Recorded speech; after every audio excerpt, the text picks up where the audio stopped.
여러분 안녕하십니까? 화요일 아침 뉴스퍼레이드 류주연입니다. 나토가 북한군의 러시아 파병과 크루스크 배치를 공식 확인했습니다. 윤석열 대통령은 북한군의 전선 투입이 예상보다 빠른 속도로 이뤄질 수 있는 엄중한 상황이라고 우려했는데요. 북한 병력의 우크라이나전 투입이 초읽기에 들어갔다는 관측이 나오고 있는 가운데 유엔 안보리는 내일 관련 회의를 소집하는 등 국제사회에 또 긴박하게 움직이고 있습니다. 첫 소식 김자민 기자의 보도입니다. 마르크 류터 나토 사무총장이 북한군의 러시아 파병 사실을 공식 확인했습니다. Pyongyang has already supplied Russia with millions of rounds of ammunition and ballistic missiles. Putin is providing North Korea with military technology and other support to circumvent international sanctions. 일부 병력은 이미 러시아 서부 접경지 크루스크주에 배치됐고 파병 대가로 러시아가 북한의 군사 기술을 이전했다고 설명했습니다. 윤석열 대통령은 유럽연합 집행위원장, 나토 총장과 잇따라 통화하며 공동 대응을 논의했습니다. 윤 대통령은 이들과의 통화에서 북한군의 전선 투입이 예상보다 빠른 속도로 이뤄질 수 있는 엄중한 상황이라고 우려하고 정부 대표단이 우크라이나를 방문할 예정이라고 밝혔습니다. 우크라이나 현지 언론은 군 관계자를 인용해 북한군 최소 3,000명이 크루스크주에 도착했고 북한 대사관 직원들이 통역 겸 감시 역할을 하는 것으로 보인다고 전했습니다. 3,000 already on the territory of Russia, 3,000 of North Korean soldiers. We think the information from our intelligence, we think that they will have 12,000. 미국 국방부는 북한군이 전투에 참여할 경우 우크라이나가 북한군을 상대로 미국 무기를 사용하는 데 새로운 제한이 없을 것이라고 경고했습니다. TV조선 김자민입니다. 네, 북한군 파병에 대한 정부의 대응을 놓고 여야의 신경전이 이어지는 가운데 민주당이 오늘 북한군 파병 철회를 촉구하는 결의안을 발의할 것으로 보입니다. 다만 정치적인 이유로 전쟁을 조장한다며 정부도 비판했는데 여당은 안보마저 정쟁화하냐고 맞받았습니다. 홍현주 기자의 보도입니다. 민주당 안보상황점검위원회는 이르면 오늘 북한군의 러시아 파병 철군을 촉구하는 결의안을 발의하기로 의견을 모았습니다. 하지만 우크라이나에 대한 살상무기 지원에는 반대 입장을 밝히며 정부가 위기를 조장해선 안 된다고 주장했습니다. 국내 정치적 어려움을 타개하기 위해 대외적 위기를 활용하려는 생각을 갖지 않기를 바랍니다. 군 출신인 김병주 최고위원은 정부 여당이 김건희 여사를 둘러싼 비판 여론을 잠재우려고 전쟁을 조장한다며 3차 세계대전 표현까지 썼습니다. 김건희 여사의 의혹을 덮기 위해 3차 세계대전의 불씨를 한반도로 가져오려는 것입니까? 여당은 초당적 협력을 해도 모자랄 판에 야당이 음모론으로 안보를 정쟁화한다고 비판했습니다. 야당은 그 책임을 정부에 뒤집어 씌우고 이를 정권 퇴진 공세에 이용하고 있습니다. 대한민국 정당이 맞는지 의문입니다. 유엔 안전보장이사회는 내일 우크라이나 평화와 안보 유지를 주제로 북한군 파병 관련 회의를 개최할 예정입니다. 북한군의 우크라이나 전선 투입이 확인되면 안보리 상임이사국 러시아와 북한에 대한 유엔의 추가 제재 논의가 이루어질 것으로 예상됩니다. TV조선 홍현주입니다. 오늘은 헬로윈 참사 발생 2주기입니다. 국회와 이태원역 등 서울 곳곳에서 유가족과 생존자에게 위로를 전하는 추모제가 열릴 예정입니다. 곽승한 기자의 보도입니다.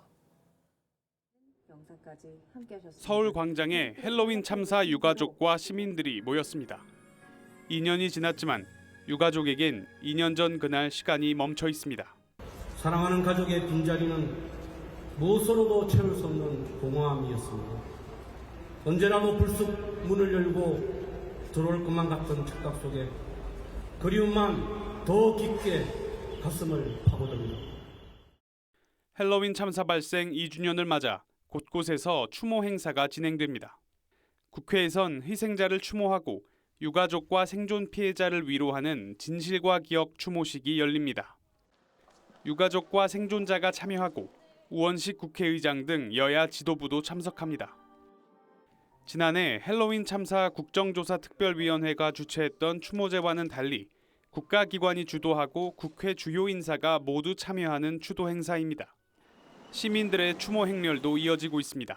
잊혀져 가는 게 너무 이제 안타깝기도 하고 최대한 이제 잊지 않기 위해서 좀 다시 찾아왔습니다.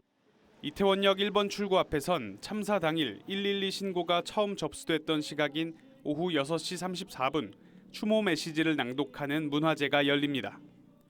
시민들은 올해도 돌아온 헬로윈을 맞아 정부와 당국의 안전대책 마련을 당부했습니다. TV조선 곽승환입니다.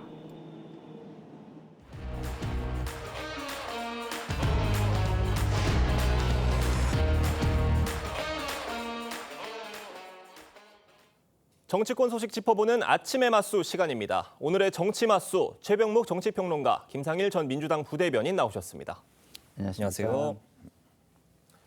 특별감찰관 추진 관련 의총 방식을 두고 친윤계와 친한계 간의 신경전 계속되고 있습니다. 관련 발언 듣고 오겠습니다.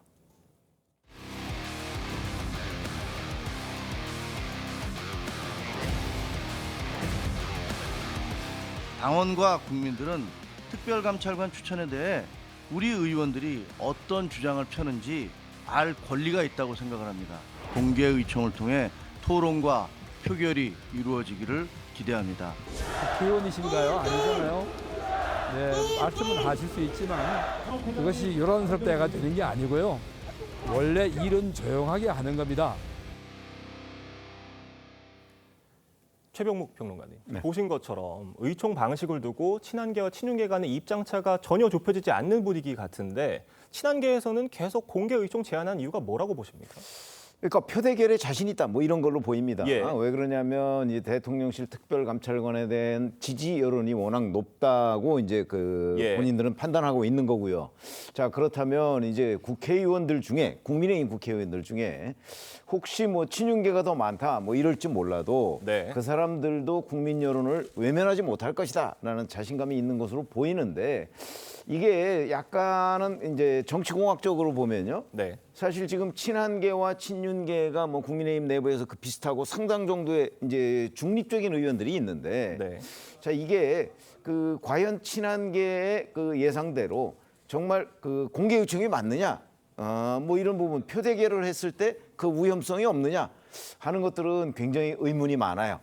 역대 그 정치적으로 보면 당내에 계파 간의 표대결을 했을 때 그 후유증을 어떻게 극복할 것이냐에 대해서 사실 그게 쉬운 과제가 아니거든요.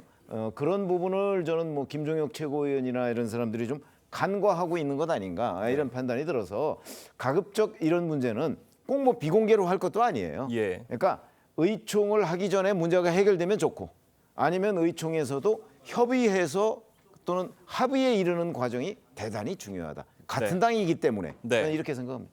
김상일 대변인께서 네. 보시기에는 친한계에서 주장하는 공개 의총 주장 적절하다고 보십니까? 글쎄 이게 적절할 수도 있고 적절하지도 않을 수 있는데 뭘 가지고 저는 판단을 하냐면 네. 이 문제가 얼마나 심각하냐. 다시 말해서 상처로 따지면 얼마나 골맞느냐의 정도라고 봐요. 예. 그래서 이게 골문 게 어느 정도 괜찮으면 네. 그냥 뭐 이렇게 뭐 조용히 치료하고 넘어갈 수 있겠죠. 네. 근데 예를 들어서 이게 골마서 가르고 짜내야 되는 정도라면 그거를 조용히 할 수 있을까? 그리고 예. 그걸 조용히 했을 때 국민들이 과연 거기에 믿음과 신뢰를, 동의를 보내줄 수 있을까? 이런 부분이 있어요. 그래서 이건 전략적 판단이다라고 저는 생각이 들어서 예. 지금의 상황에 비추어 보고 이야기를 하는 게 맞다. 그렇다고 한다면 지금은 총선, 뭐 전대 이런 거 다 거치고 난 다음이잖아요. 근데도 변화가 없잖아요. 그러면 그 변화를 국민에게 좀 보여주고 국민과 함께 한다는 신뢰를 좀 더 주는 방식이 예. 나쁜 건 아니지 않을까? 그걸 꼭 비난할 필요가 있을까? 이런 생각은 좀 듭니다.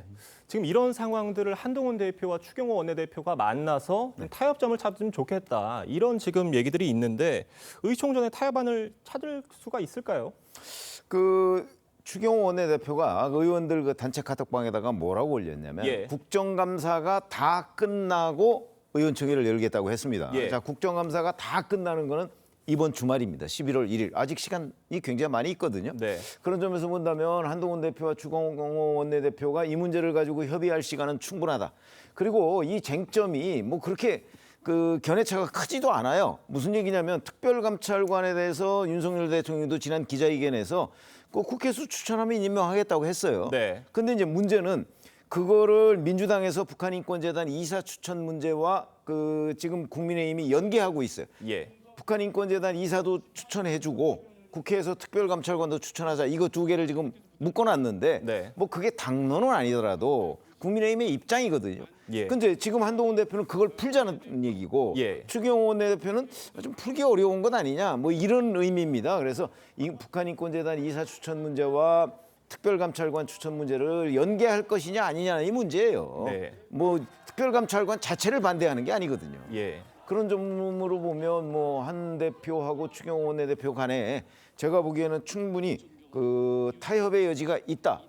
뭐 그건 방법은 뭐 여러 가지가 있습니다. 그러나 그 뭐 단계적으로 하는 방법도 있고요. 예. 뭐 동시타결하는 방법도 있고 여러 가지 방법이 있는데 당내에서 저런 것 하나 정치력으로 해결하지 못한다. 네. 그리고 사사건건 대결적 국면으로 간다. 그러면 뭐 한 당 같은 당 하기 어려운 거죠. 네. 근데 질문 하나만 더 드려보면 일각에서는 그 북한인권재단 이사 추천을 야당이 추천할 가능성이 매우 낮기 때문에 그것과 연계해서 한다는 거는 이 특감 임명도 좀 거부하려는 의도가 아니겠느냐, 이런 지적도 있는 것 같아요. 이런 지적은 어떻게 보십니까? 아니 왜 야당은 늘 상수여야 되죠? 예. 야당도 변호할 수 있는 건 아닌가요? 아니 민주당이 난 우리 북한 인권 문제에 아무 관심 없습니다 이렇게 얘기한 적은 없잖아요. 예. 그렇기 때문에 북한 인권 문제에 민주당이 뭐 관심이 있는 것처럼 국민들한테 설명하고 있으니까 네. 민주당을 압박하는 카드로 충분히 활용할 수 있는 것 아닌가요? 네. 왜 민주당은 변하지 않을 것이기 때문에 우리만 변해야 된다. 이런 건 전 패배 의식이라고 봅니다. 네. 국민의힘은 지금 총선 참패 6개월 만에 201일 만입니다. 패배 원인을 분석한 총선 백서를 내놨는데 그 내용을 보면 당정 관계 불안정, 뭐 당 전략의 부족, 뭐 이런 이유들을 들었어요. 그런데 일각에서는 다소 좀 두루뭉술한 내용으로 담긴 것 같다, 양비론에 그친 것 같다, 이런 지적들도 있는데 보셨습니까? 저는 봤는데요. 내용의 문제는 전 아니라고 봐요. 예. 이게 처음부터 그 총선 백서라는 게 신뢰를 잃었다는 데 저는 문제가 있다고 봅니다. 이게 처음부터 어떤 논란이 있었냐면 그 위원장인 조정훈 의원이 다음 거 당대표를 나가네 마네 뭐 이런 논란이 있었고요. 예. 그렇기 때문에 이 총선 백서가 전략적으로 왜곡이 되네 마네 이런 논란이 있었어요. 네. 그러면 그런 상황 속에서 나온 총선 백서가 어떻게 이게 그 의미를 제대로 가질 수가 있겠습니까? 예. 이미 저는 그 의미를 잃은 상황에서 나왔다고 보고요. 그 나온 내용 자체도 저는 굉장히 이 구체적이고 직접적인 분석이 부족하다. 네. 그렇게 그게 부족하기 때문에 구체적인 대안도 제시하지 못하고 있다. 그럼 뭔가 문제가 있었으면 그 문제를 어떻게 풀겠다, 이 대안이 네. 제시가 돼야 되잖아요. 네. 그게 백서의 의미라고 저는 보는데 예. 그런 것도 부족하다. 그리고 그 당시에 뭐 당의 전략이 부족하니 뭐 이런 얘기를 할 수 있었는, 그런 얘기가 쓰여져 있는데 네. 그 전략은요 근본 원인을 짚을 수 있을 때 나올 수 있는 거예요. 근데 그 당시에 과연 문제점에 대한 근본적인 원인을 짚을 수가 있었던 상황이었을까? 근데 그런 거에 대한 거는 구체적으로 다 적시하지 않고 백서를 낸다? 저는 그래서 시작부터 끝까지 부족한 백서다 이런 생각이 듭니다. 이 백서에 한동훈 비대위원장의 이조 심판론이 통하지 않았다, 이런 내용도 담겨 있다고 합니다. 저도 현장에서 한동훈 대표가 선거철에 이조 심판 열심히 외쳤던 거 저도 현장에서 봤던 기억이 나는데 이 내용에 대해서 한동훈 대표는 평가는 백서가 하는 게 아니라 국민들이 하는 거다, 이런 말을 했어요. 왜 그랬을까요? 아니 국민들이 평가해서 총선 참패한 거 아닌가요? 예. 저는 뭐 총선이라는 것이 결국 그 양당의 선거 전략 내지는 양당의 인물론이 맞부딪혀서 국민들이 평가한 거라고 생각하고요. 예. 그거하고 백서하고는 다른 겁니다. 예. 국민들의 4월 총선에 대한 평가가 왜 이렇게 나왔는지를 분석하는 게 백서죠. 예. 그러니까 의미가 다른 거고요. 그런 점에서 따지면 뭐 국민들에 대한 평가는 4월에 이미 마쳤고, 자 지금은 이제 왜 국민들의 평가가 그렇게 나왔을까 하는 부분에 관해서 지금 원인 진단을 한 건데, 저는 뭐 원인 진단은 비교적 잘 돼 있다고 생각을 합니다. 근데 아까 말씀하셨듯이 약간 추상적이다 너무. 그리고 그에 대한 책임론이 부각이 안 돼 있다. 네. 책임론은 예를 들어서 자 이러이러한 뭐 전략 부재가 있으면 전략 부재의 책임이 윤석열 대통령한테 있느냐 한동훈 비대위원장한테 있었느냐는 부분이 규명이 안 되면 네. 앞으로 이런 똑같은 일을 맞이할 때 또다시 국민의힘은 참패할 것이다. 네. 자, 이렇게 생각하기 때문에 이번 총선 백서는 뭐 만드는 과정뿐만 아니고 결과도 너무 그냥 뭐 이 눈치 저 눈치 다 보다가 죽도 밥도 안 됐다. 저는 이렇게 생각합니다. 네, 정말 만드는 과정부터 말들이 많았던 총선 백서인데 이런 정부 여당을 겨냥한 야권의 공세 더 거세지고 있습니다. 탄핵, 하야 관련 발언도 공개적으로 나오고 있는데 직접 듣고 오겠습니다.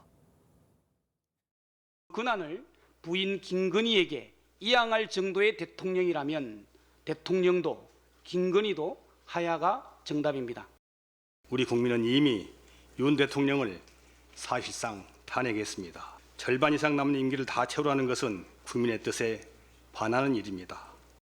실제 저희 안에 법률가들이 많이 있기 때문에 탄핵소추안을 작성을 하고 있습니다. 초안이라도 조만간 공개할 생각입니다. 지금 보신 것처럼 네. 조국 혁신당 조국 대표가 이제 탄핵 소추안 발의를 하겠다고 얘기를 했는데 저희 TV조선 취재 결과 다음 달 10일로 그 날짜를 잡았다고 해요. 그 날이 네. 윤석열 대통령 임기 반환점이 네. 되는 날입니다. 네. 어떤 의미가 담겨 있을까요? 탄핵은 사법적 절차예요. 예. 구체적인 어떤 증거, 위법 사항이 없이 네. 진행이 될 수가 없는 겁니다. 그러니까 그걸 알면서 저런 얘기를 하는 건 뭐냐? 그거는 정치적인 레토릭이라고 보시는 게 저는 맞다고 봐요. 예. 지금 국민의 그 불만들이 굉장히 고조돼 있는 상황에서 네. 그 불만을 조금 더 자극하고 모아내려고 하는 정치적인 수사다라고 보는 게 좀 맞고요. 네. 이런 것들을 또 이런 것을 불식시키는 또 책임은 정권과 여권에 있는 거라고 저는 생각하기 때문에 예. 이것을 불식시키기 위한 적당한 모습을 보여주셔야 한다. 네. 그러면 이렇게 주장하는 것들이 이거 너무 과도하고 너무 강한 감정적 발언이네라는 방향으로 옮겨갈 수 있는 거 아니겠습니까? 네. 그래서 저는 정권과 여권의 적절한 책임 있는 모습을 기대해 봅니다. 다음 달 10일에 발의한다는 조국 혁신당의 탄핵 소추안 어떻게 보셨습니까? 글쎄 이제 지금 말씀하셨듯이 직무 집행에 있어 헌법이나 법률을 위반했대 이게 예. 이제 탄핵 요건이에요. 네. 근데 전 조국 혁신당의 그 탄핵 소추안을 한번 보고 싶어요. 거기에 예. 무슨 법을 윤석열 대통령이 어떻게 그 위반했는지 그게 들어가지 않으면 물론 들어가지 않아도 국회에서 200명이 찬성해서 헌법재판소로 넘길 수는 있어요. 네. 그러나 그게 헌법재판소에서 법 위반이 없는데 무슨 재주로 그걸 인용을 하겠습니까? 그런 점으로 본다면 정치 공세에 불과한데 과연 조국 혁신당에서 그 없는 위법 행위를 어떻게 만들어낼 것인지 네. 전 대단히 궁금합니다. 지금 이런 조국 혁신당을 바라보는 민주당의 속내도 상당히 좀 복잡 미묘할 수 있을 것 같은데 조국 혁신당과 같이 발을 맞출 거라고 보시나요? 아니 발을 맞춘다기보다는 네. 조국 혁신당이 쇄빙선이 되겠다고 했잖아요. 예. 그래서 그걸 하는 거를 좀 보면서 조금 천천히 갈 수 있는 여유가 오히려 있는 거죠. 예. 전략적으로 볼 때 민주당 입장에서는 어느 정도는 선을 그면서 그것이 어느 정도 추진되는 과정을 볼 수 있다는 측면에서는 전 나쁘지 않다고 보고요. 네. 어쨌든 좀 전에 말씀을 드렸듯이 지금 명태균 씨와 관련해서 불법적인 정황이 굉장히 약간 구체적인 정황들이 조금 있는 건 사실이에요. 그래서 민주당 입장에서는 그런 쪽으로 좀 더 집중을 해서 위법 사항들에 대해서 좀 더 다질 필요는 있다. 네. 이렇게 내부적으로 생각을 하고 있다고 저는 생각합니다. 네. 지금 말씀드렸던 것처럼 다음 달 10일이면은 윤석열 대통령 임기 반환점인데 인적 쇄신 조치 나올 거라는 관측들 나오고 있어요. 어떤 조치 이루어질 걸로 보시나요? 글쎄 현재 구체적으로 지금 거론되는 건 없는데 예. 이제 당위론적으로 얘기하면 사실 어떤 식으로도 조치를 취하지 않으면 지금 굉장히 위험한 백척간두에 있다. 이렇게 네. 얘기를 할 수가 있어요.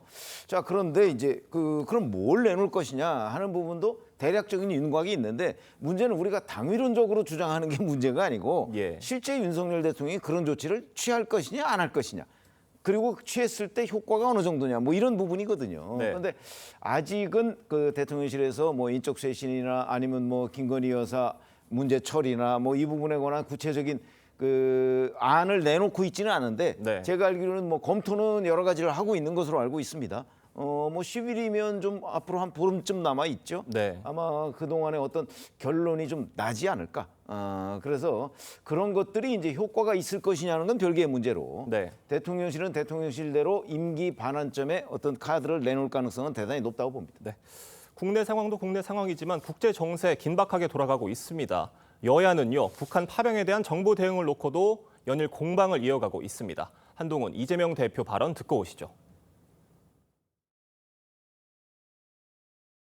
이 국정원이 우크라이나에서 발생하는 북한군 전쟁포로들 신문을 하기 위해서 신문조를 파견하겠다고 합니다. 이거 제정신입니까? 이게 전쟁놀이입니까? 과연 북한의 참전에 대한 더불어민주당의 입장은 무엇입니까? 북한의 참전과 관련한 여러 가지 상황에 대해서 비판의 화살을 우리 정부와 국민의힘에 돌리고 있습니다. 북한의 참전에 대한 더불어민주당의 진짜 입장은 무엇입니까?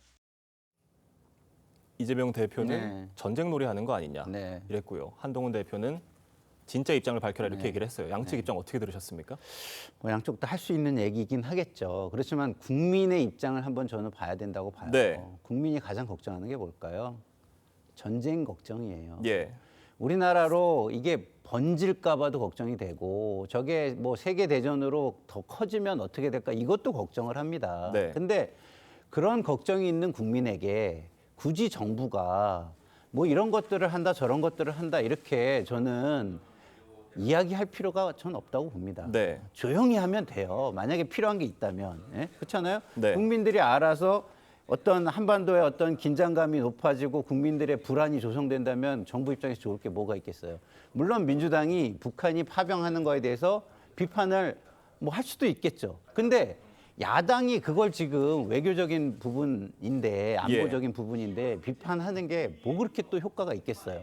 그래서 저는 물론 한동훈 대표가 그런 얘기를 할 수는 있지만 국민들을 먼저 생각하고 이야기를 한다면 저건 그냥 야당을 비난하기 위한 것뿐이지 국민 전체에게 효과를 주고 아우르는 이야기는 되게 어려울 것이다 이런 생각이 들고요.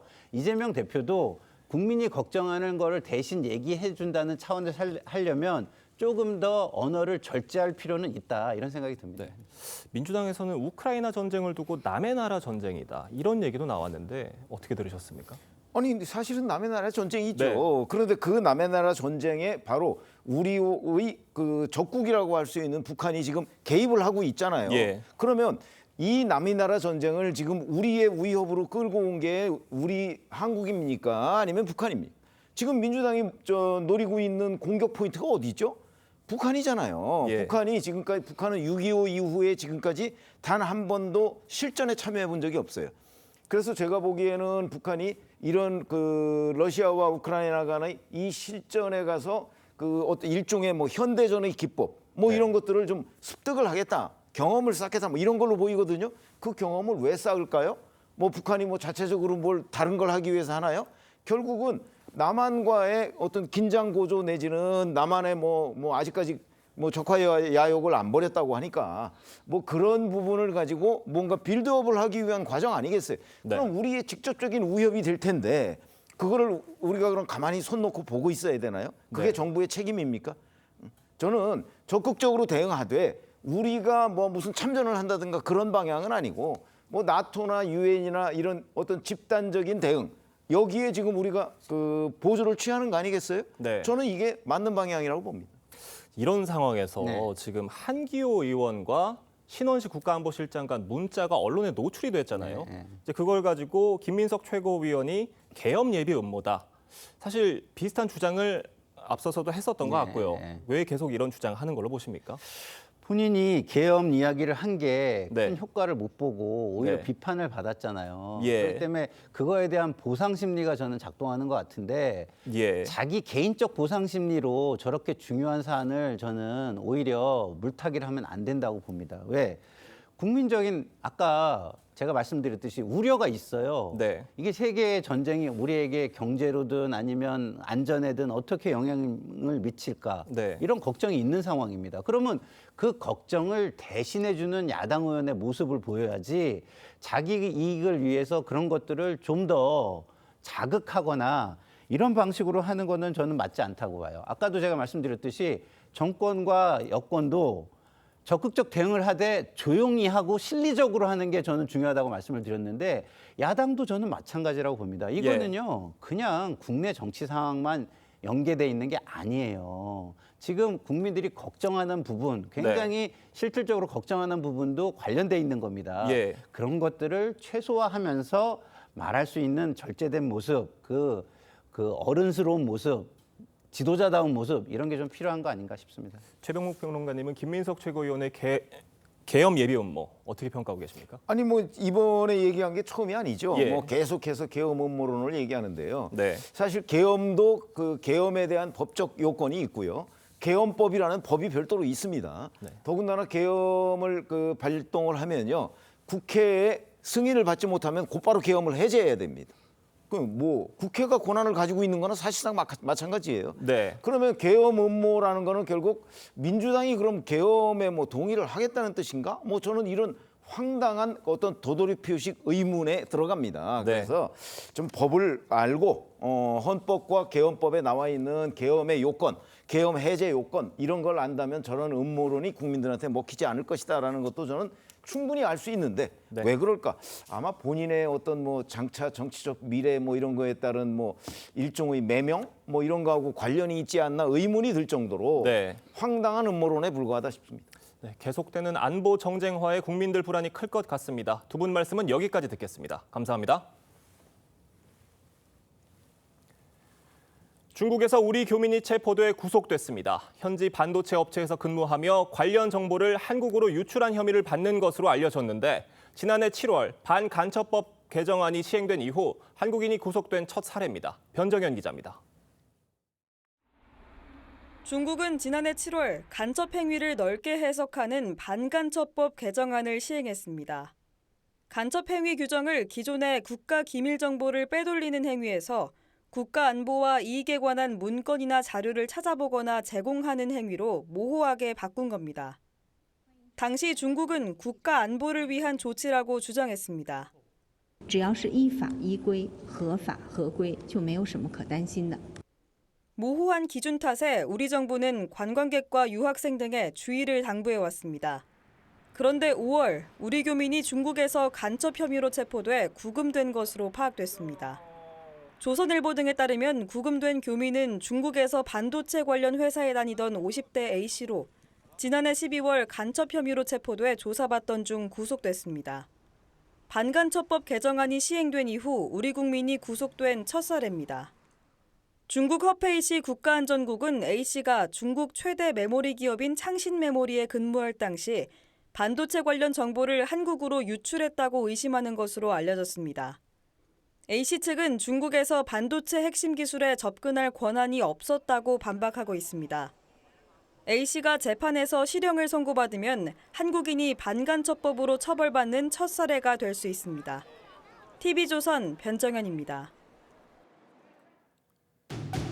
헬스장 같은 스포츠 시설이 65세 이상의 회원 가입을 거부하는 건 차별이라는 국가인권위원회의 판단이 나왔습니다.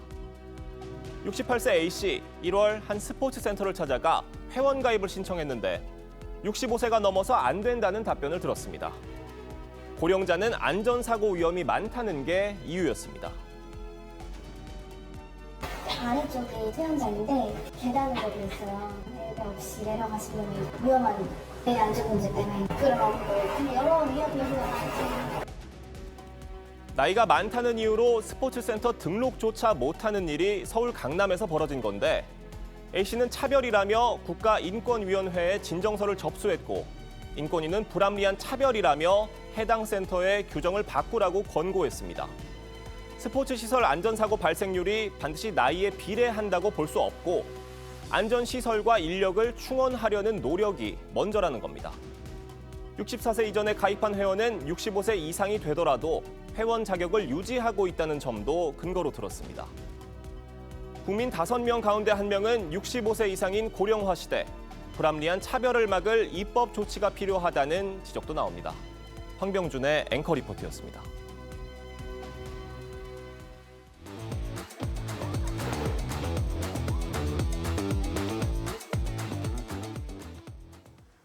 네, 문재인 전 대통령의 딸 다혜 씨의 음주운전 사고와 관련해 경찰이 피해자인 택시 기사의 진단서를 확보하지 못한 것으로 파악됐습니다. 관련 내용 장현주 변호사와 함께 자세히 짚어보겠습니다. 안녕하세요. 네, 먼저 지난 18일이었죠. 문다혜 씨의 경찰 출석 당시의 영상 보고 이야기 이어가겠습니다. 한 말씀 부탁드립니다. 죄송합니다. 전적 있던데. 혐의는 전부 다 인정하셨나요? 한 말씀 해주시죠. 죄송합니다. 다른 교통법규 위반 여부도 조사 받으셨습니까? 죄송합니다. 음주운전은 어떻게 할게요? 네, 경찰이 이제 피해자인 택시기사의 택시기사가 치료를 받은 한의원을 압수수색했습니다. 하지만 진단서를 확보하지 못했는데 그런데 이게 왜 쟁점이 되냐면 치상 혐의 적용 여부인 것 같아요. 그렇습니다. 사실 말씀 주신 것처럼 다혜 씨에 대해서 상해가 입증된다라고 한다면 특가법 적용이 가능합니다. 단순히 음주를 했을 경우에는 도로교통법상 음주운전으로도 처벌이 되지만 음주운전으로 사람을 다치게 했을 경우, 그러니까 음주로 인해서 정상적인 운전이 불가능한 상황에서 사람을 다치게 했을 때는 특가법상 위험운전 치상죄가 성립을 하거든요. 그렇기 때문에 경찰 입장에서는 상해가 성립하는지 안 하는지가 굉장히 큰 쟁점이 될 수밖에 없습니다. 따라서 상해 진단서가 만약에 제출된다라고 한다면 상해를 입증하는 것이 용이하기 때문에 바로 이 적용법조 여부를 검토할 수 있을 텐데 상해 진단서가 아시다시피 지금 제출이 되지 않은 상황이거든요. 택시기사가 다혜 씨 측과 합의를 했기 때문에 진단서를 제출하지 않은 상황인데 그렇기 때문에 경찰로서는 상해 진단서는 들어오지 않았지만 택시기사가 치료를 받은 것으로 알려진 한의원을 압수수색을 해서 관련돼서 진단서라든지 소견서라든지 또는 의료 기록들을 확보하게 된다라고 한다면 상해죄, 그 상해 혐의 자체를 입증할 수 있다라는 부분이 좀 쟁점이 됩니다. 그렇기 때문에 압수수색에 나아간 것으로 봐야 될 것 같은데요. 일단 지금 현재로서 보도되는 것으로 봤을 때는 상해 진단서라든지 소견서는 확보하지 못한 것으로 보이기는 합니다. 그렇지만 진단서만이 항상 꼭 유일한 증거가 되는 것은 아니고 진료를 받은 기록이라든지 의료 기록이라든지 이런 것들을 확보해서 그것을 통해서 상해를 추단할 수 있다라고 한다면 사실 위험운전 치상죄가 또 검토가 가능한 부분이 있기 때문에 최종적으로 적용법조가 어떻게 되는지를 좀 살펴봐야겠습니다. 네. 일각에서는요, 경찰이 한의원까지 압수수색한 건 다소 과한 것 아니냐 이런 지적도 있는데 사실 통상적인 수사 절차다 이런 시각도 있는 것 같아요. 그렇죠. 아무래도 다혜 씨가 전직 대통령의 딸이다 보니까 조금 더 이 수사에 이목이 집중되는 것도 사실인 것 같습니다. 특히 택시기사가 그러니까 피해자가 합의를 해서 진단서를 제출하지 않기로 했는데 굳이 압수수색까지 해서 강제 수사에 나아가는 것 너무 가혹하고 이례적인 것 아니냐라는 비판도 분명히 나오긴 합니다. 그렇지만 경찰 측이 이제 우종수 국가수사본부장의 입장에 따르면 중과실 교통사고, 그러니까 음주운전과 같은 이런 교통사고의 경우에는 합의 여부와 관계없이도 상해 여부에 대해서 판단을 지속적으로 하는 것, 지속하게 수사하는 것이 원칙이고 과하지 않은 통상적인 수사다라는 입장을 지금 내고 있기 때문에 결국 최종적으로 특가법이 적용되는지 안 되는지 이 부분이 좀 핵심이 될 것 같습니다. 네, 근데 이뿐만 아니라 문다혜 씨에게 제기된 불법 숙박업소 운영 의혹도 있잖아요. 이거와 관련해서 수사상은 어떻게 진행이 되고 있나요? 네, 말씀 주신 것처럼 다혜 씨가 음주 말고도 지금 또 다른 혐의가 있는데 이제 불법 숙박업을 운영했다라는 의혹입니다.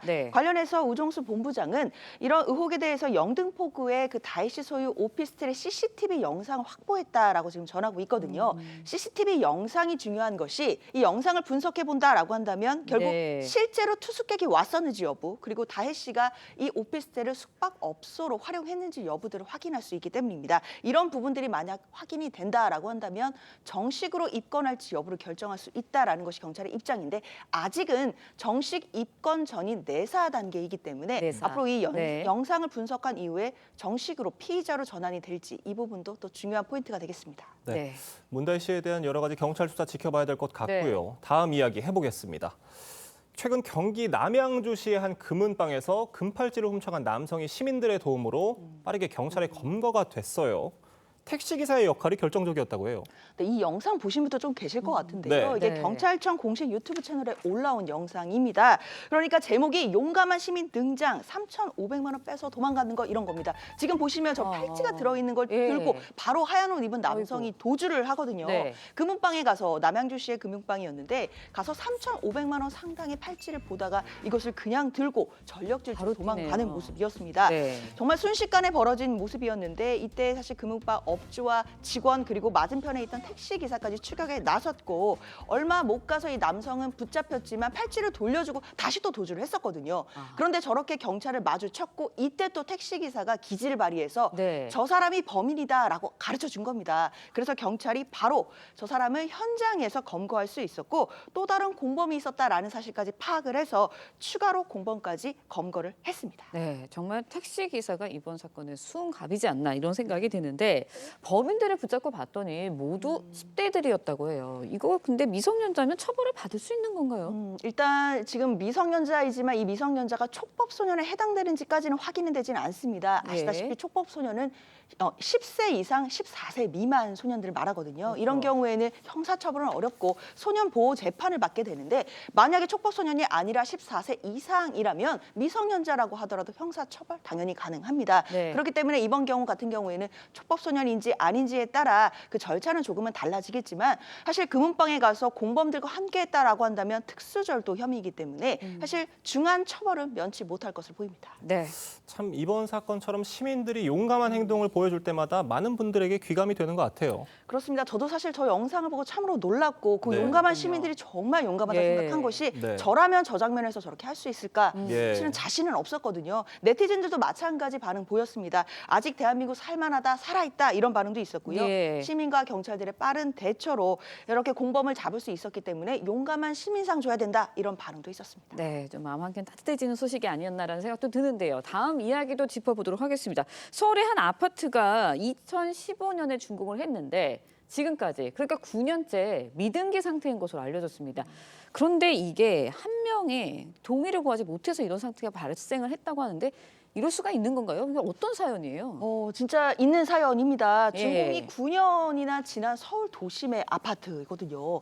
한 명이 결국 동의를 해주지 않아서 등기가 되지 않았고 미등기 상태면 당연히 시세도 주변보다 저렴할 수밖에 없고요. 그렇죠. 주택담보대출도 불가능한 상황입니다. 이게 어떻게 된 거냐면 네. 재개발 과정에서 땅 소유자 3명이 사업 절차에 문제를 삼으면서 소송을 제기했기 때문입니다.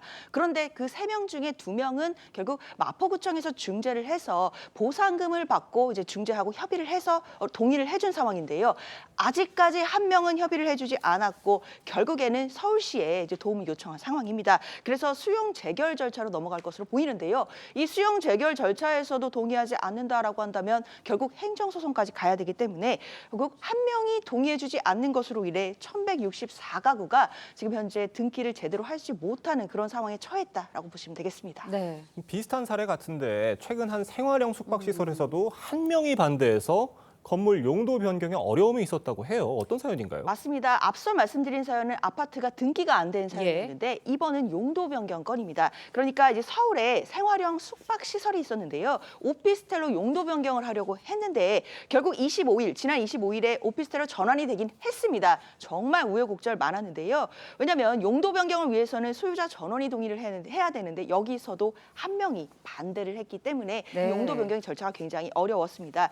결국에 시행사가 소유자에 대해서 계약도 해지해버리고요. 관할 구청에다가 용도 변경을 승인해달라고 해서 결국 승인이 난 상황인데 이러다 보니까 한 명의 반대로 모든 입주민들이 고통을 받거나 불편을 겪는 것 막아야 되기 때문에 관련 동의율 요건을 완화하는 법률에 대해서도 지금 검토가 필요한 상황입니다. 네, 이런 상황이 계속되면 뭐 관련법 조항 다시 들여다봐야 하는 거 아닌가라는 생각도 듭니다.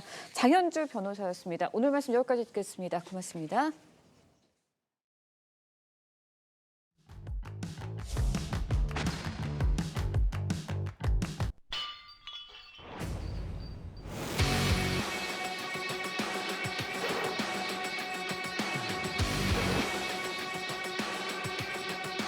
이제 할 수 없이 줄여야 되는 거죠. 김장도 60kg 할 거 40kg만 하고 다 줄여야 될 것 같아요. 아끼는 것밖에 없어요. 그때 소량보다는 조금 더 10포기 담갔다면은 한 5포기 정도를 담아서 먹고. 김장 재료 수급을 안정적으로 관리하도록 하겠습니다.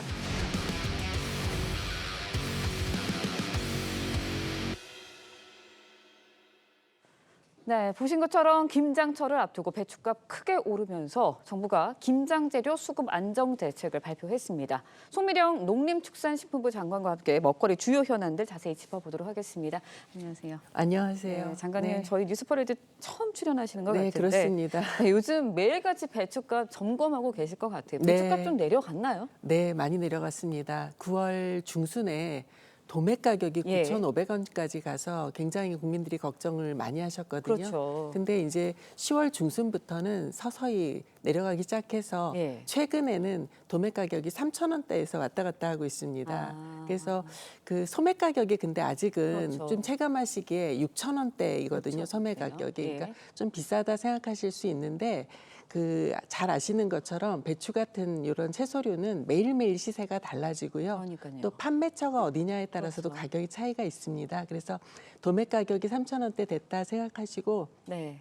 아마 조만간 소매 가격도 체감하실 수 있을 거라고 생각을 합니다. 네, 알겠습니다. 좀 정말로 그렇게 됐으면 좋겠다라는 바람이 염려 안 드는데요. 하셔도 됩니다. 네, 근데 이제 김장을 할 때 네. 배추만 필요한 게 아니잖아요. 맞아요. 뭐 부재료들. 예, 네. 부재료도 시작하고 뭐 젓갈, 무 다 필요한데 네. 재료가 오르다 보니까 아예 김장하기보다는 그냥 네. 사서 먹는 게 낫지 네. 않나라고 김장을 포기하시는 분들도 네. 계신데 장관님께서는 직접 김장 담그실 계획인가요? 저는 지금까지는 매주 마트에 가서 장을 보긴 하는데 예. 김장을 담그지는 않았거든요. 네. 올해는 사실 절임 배추 좀 사가지고 조금이라도 담아볼까 합니다. 네. 실제 근데 그 김포종 이야기도 언론에서 많이 하시는데 그 연구원에서 조사한 거를 한번 참고해 보니까 예. 오히려 김장을 담그시겠다는 그 비중은 더 늘었고요. 예. 약간 포기수를 줄이는 뭐 이런 결과가 나왔다고 합니다.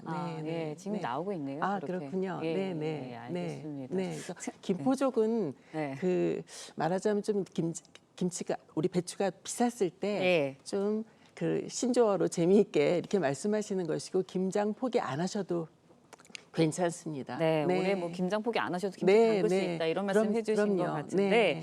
네, 일단 이제 정책으로 본론으로 들어가서 좀 네, 짚어볼게요. 네. 지난주에 김장 대책이 발표가 됐습니다. 그렇습니다. 핵심 내용 뭐라고? 일단은 그 김장이 제일 많이 하는 때가요. 11월 중순부터 12월 초순까지 예. 많이 하십니다. 그래서 저희가 좀 그보다 앞서서 11월 7일부터 12월 4일까지 네. 4주 동안은 배추와 무 같은 주재료, 그다음에 네. 김장에 들어가는 부재료들 다 합해서 네. 그 공급을 좀 적시에 필요하실 때 할 수 있도록 준비를 했거든요. 특히 이제 주재료인 배추 같은 경우에는 24,000톤, 예. 그리고 무 같은 경우에는 9,100톤을 공급을 하는데요. 계약 재배 물량들입니다. 이게 작년하고 비교하면 배추의 경우에는 10% 많은 거고요. 예. 무의 경우는 14% 많은 겁니다. 그리고 정부가 항상 배추는 1,000톤 정도 가지고 네. 혹시 날씨가 네. 비가 오고 이래서 배추 수급이 원활치 않을 때는 정부가 방출을 하는 이런 방식으로 운영을 할 거고요. 예. 더 중요한 건 가격일 텐데요. 할인 지원을 합니다. 정부하고 유통업체하고 같이 최대 1인당 40%. 그래서 네. 매주 인당으로 따지면 그 마트 같은 경우에는 2만 원, 전통시장은 3만 원 정도의 할인을 받으실 수가 있도록 준비합니다. 네. 그리고 김장하시게 되면 왜 돼지고기 수육도 같이 예, 그렇죠. 드시잖아요. 돼지고기의 경우도 그 같은 기간에 그 20% 할인을 합니다. 네, 알겠습니다. 네. 뭐 정리를 해보면 출하량 늘리고 네. 할인도 많이 적용을 한다 이런 말씀 맞습니다. 해주시는데 네. 사실 배추값 전에 좀 생각을 해보면 사과값도 많이 올랐어요. 아, 그랬었죠. 그렇죠. 그래서 네. 금사과도 국민들 관심 많이 불러일으키고 우려도 많았는데 네. 최근 이제 몇 년 동안 기후 변화로 작황 상태가 들쑥날쑥하면서 맞습니다. 채소, 네. 과일 가격 계속 이렇게 들쑥날쑥하는데 이럴 때마다 정부가 뭐 가격 안정을 위해서 수급 늘리고 뭐 할인율 늘려주고 이런 거 하기보다는 차라리 기후 변화 맞춰서 좀 장기적인 플랜 가지고 접근해야 되는 거 아니냐 이런 지적들도 있는데 여기에 대한 보관이 있으실까요? 지당하신 말씀입니다. 근본 대책이 정말 필요한 예. 것이고요. 그래서 저희가 과일에 대해서는 좀 미리 발표를 하기도 했지만 지금 이제 과일과 원예 농산물, 배추 같은 원예 농산물 다 합해서 기후 변화에 대응하기 위한 근본 대책이 필요하다라고 그렇죠. 보고 있고요. 예. 그래서 그 준비를 좀 하고 있습니다. 그래서 핵심은 그 스마트 팜인 것 같아요. 그러니까 실내와 노지에 적용할 수 있는, 그래서 기후 변화를 컨트롤할 수 있는 스마트 농업을 하는 것이고요. 그다음에 종자 개발에 있어서 이런 재해를 잘 극복할 수 있는 종자 개발을 해야 되겠다라는 것이고요. 그다음에는 이제 비축 역량을 기르는 것도 중요합니다. 장기 보관을 할 수 있다면 계절이 좋을 때 재배한 것을 계절이 좀 나쁠 때 공급을 할 수가 있으니까요. 그래서 이러저러한 대책들을 저희가 준비를 해서 연내에는 발표를 하고 실행을 하려고 합니다. 네, 뭐 단기적인 대책도 있지만 장기적인 플랜도 가지고 계시다 이런 말씀인 것 같아요. 그런데 이제 요즘에 최근에 이제 전 세계 먹거리 시장에서 K푸드의 인기 날로 상승을 하고 있습니다. 외국인들이 진짜 한국을 오고 싶어하고 맛보고 경험하고 싶어하는데 올해 9월까지 농식품 수출에 무려 73억 달러 돌파를 했습니다. 역대 최대 실적이라고 하는데 농식품부에서도 이런 흐름 시류 보시면서 우리가 좀 지원을 해야겠다라는 계획도 갖고 계실 것 같아요. 물론입니다. 저희가 올해 농식품 수출 목표가 100억 불입니다. 그래서 100억 불 달성을 위해서 기업들도 매우 열심히 하시고요. 그다음에 정부에서도 또 지원을 하는데 일단은 우리 뭐 미국 같으면 블랙 프라이데이 이런 소비 시즌에 맞춰서 홍보도 많이 하고요. 그다음에 신시장 개척을 위해서 뭐 인도라든가 중동 신시장에 밥업 스토어를 연다거나 우리 한식에 대한 홍보를 한다거나 이런 노력들을 하고 있고요. 더 중요한 건 식품 기업들, 수출을 많이 하는 식품 기업들을 중심으로 해서 그 애로사항들이 있습니다. 국가별로 다 다르고 이런 것들에 대해서 저희가 법률 자문도 해드리고 그다음에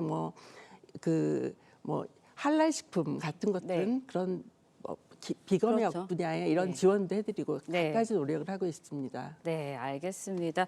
주요 먹거리 현안들 참 많은데 여기에 대해서 오늘 송민영 농림축산식품부 장관과 함께 자세한 이야기 나눠봤습니다. 오늘 말씀 고맙습니다. 고맙습니다.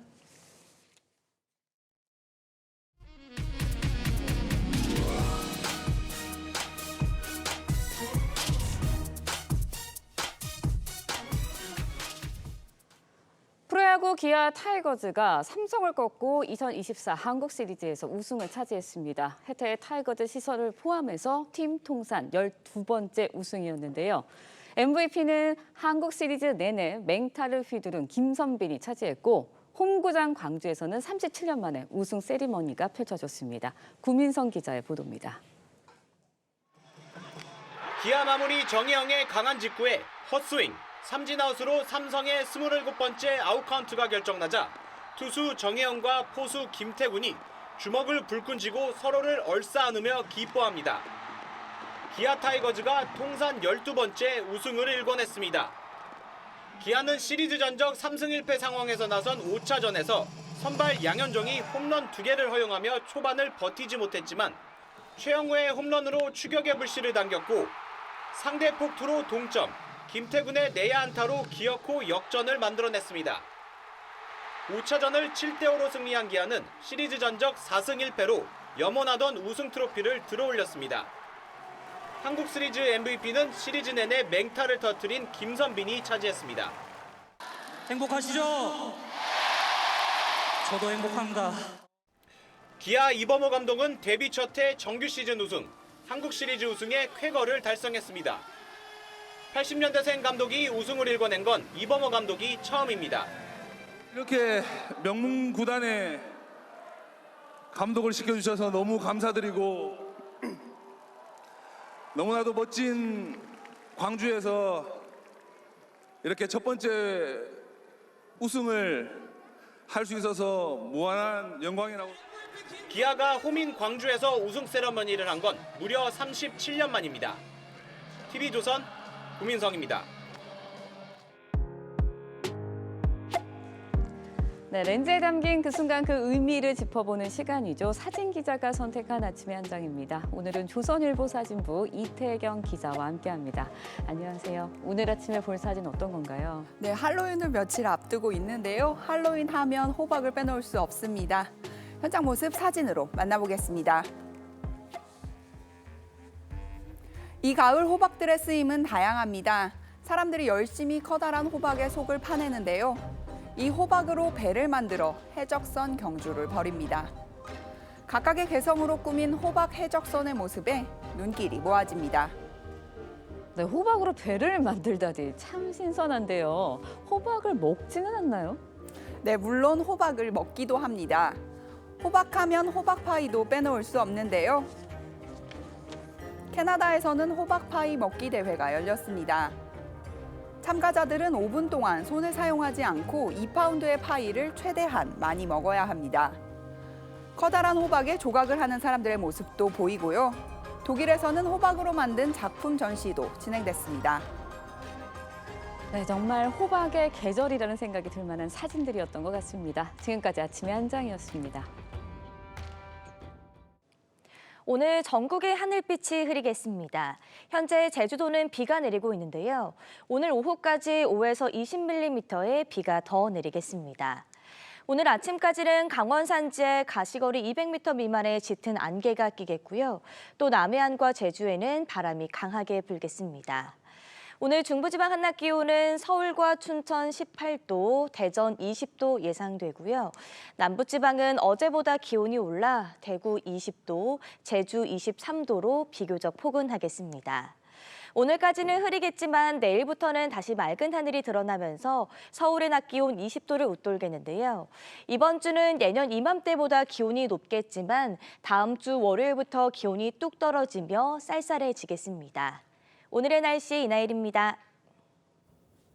네, 이상으로 화요일 아침 뉴스 퍼레이드 여기서 마칩니다. 저희는 내일 아침 7시 30분에 뵙겠습니다. 고맙습니다.